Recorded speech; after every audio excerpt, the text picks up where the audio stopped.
It was a beautiful sunny day today, but also happening today, there were 62 No Kings protests planned across Kentucky and Indiana just an hour ago. No Kings protests scattered across Kentuckiana, the Belvedere in downtown Louisville, and across the river in Jeffersonville and in Corydon, Indiana. Thanks for joining us here at 6:30. I'm Alex Dieterer. Well, we want to first get you to meteorologist Austin Evans. And Austin, welcome to the Weekend Evening Crew. We're so happy to have you. But we want to get right to this weather impact alert day, and it goes into effect at 7 this evening. Yes, Alex, and thank you for the warm welcome. I'm very happy to be here. Again, this is my home market, and I couldn't be happier giving the weather in my home market. And this is my first weekend. We got active weather to talk about, and we do have a couple of showers moving through southern Indiana right now. Nothing really major at this time. Again, that weather impact alert period beginning at 7 o'clock this evening, and it is because of this strong storm situation that's going to be setting up tonight and through the overnight hours. Main impacts are going to be strong storms, gusting wind up to maybe 45 miles per hour. So I want you to just make sure you have a way to get alerted of weather warnings. If it's the WHAS11 news app, that is the best way for us to alert you. We're also under a wind advisory pretty much area wide until 9 o'clock tomorrow morning. All is moving smooth on our Trimark 4-box traffic camera here, and taking a look here from our Jeffersonville camera overlooking the beautiful skyline in Louisville from our First Savings Bank camera. It's pretty warm out there, and that is going to cause that potential for storms to be there. I'll have all the details coming up in my full forecast. All right, thank you, Austin. And it was another day of protests across America. The second round of No Kings protests have been going on all day today amid the ongoing government shutdown, immigration raids, and National Guard troops deploying to American cities. The first No Kings protest was back in June, where around 4,000 people gathered here in Louisville. 5 months later, protesters are back and gathered at the Belvedere to take to the Louisville streets, and that happened today. WHAS11's Clarice Shaley and photojournalist Connie Offit were there for the march today and are still downtown now after the protests this afternoon. And Clarice, what did you see today across Louisville?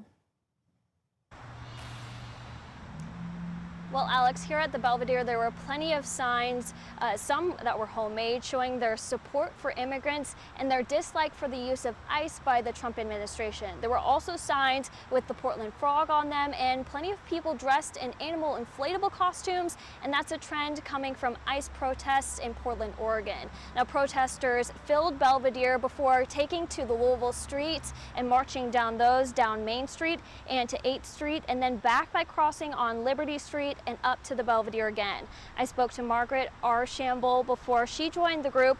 She said she's generally just not happy with the actions taken by the Trump administration.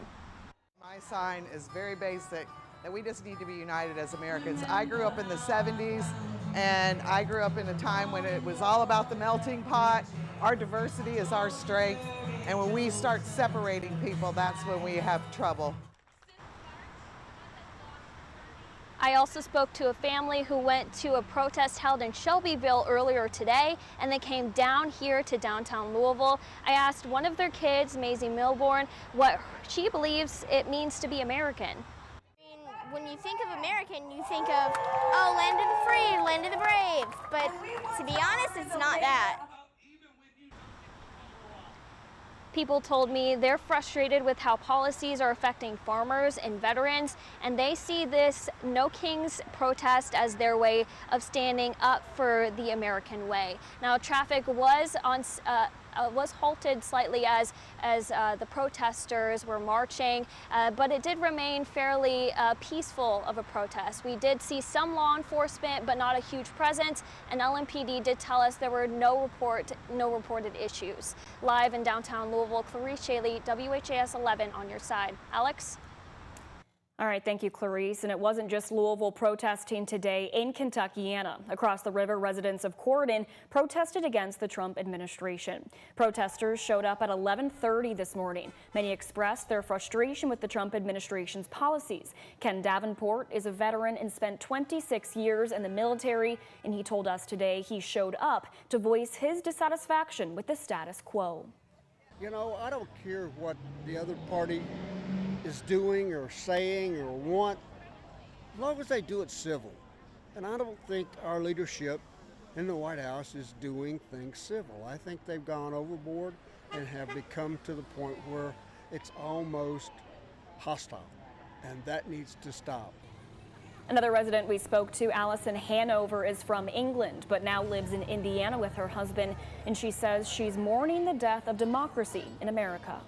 Of course, we have a king, but that's not what no kings mean. It doesn't actually mean a monarch. It means that one person shall not be in control, because America is democracy. I'm 65. I never thought I would see a day where the United States is losing its democracy.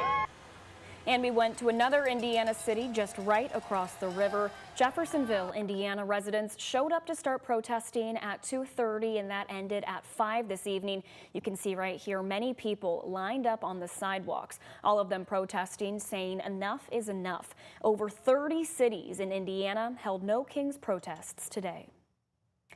No Kings protests continue across the U.S. from New York to Los Angeles. Large crowds in Chicago today, where protesters just this week tangled with federal immigration officers and border control agents.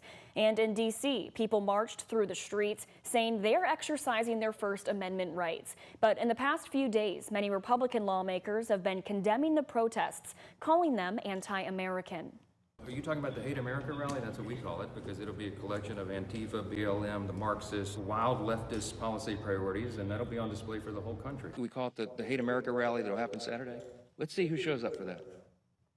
But as seen today, many have been seen protesting against what they call abuse of power by President Trump, including his immigration crackdown and his attempts to deploy federal troops to U.S. cities. We can't be silent with this increasing militarization of our cities, the abuse of the Justice Department, the dismantling of science, the attacks on healthcare. People need to speak out, and it's wonderful that millions around the country are speaking out today. Protests were in many other big cities today, such as Los Angeles. Well, earlier this year, there were protests when National Guard troops were deployed to assist in immigration raids. And just in tonight, Louisville Metro Alcoholic Beverage Control has issued an emergency suspension order for Double Deuce Sports Bar and Grill that's off of West Broadway. This comes after a shooting that happened earlier this morning at the sports bar. The shooting happened around 2 a.m. where 2 women were shot and taken to the hospital. LMPD is currently investigating the shooting. ABC Director Brad Silveria shared a statement today saying, quote, Louisville Metro ABC remains committed to taking swift action when safety is at risk and collaborating to address businesses and conditions that promote or enable crime as part of Mayor Greenberg's Safe Louisville plan, end quote.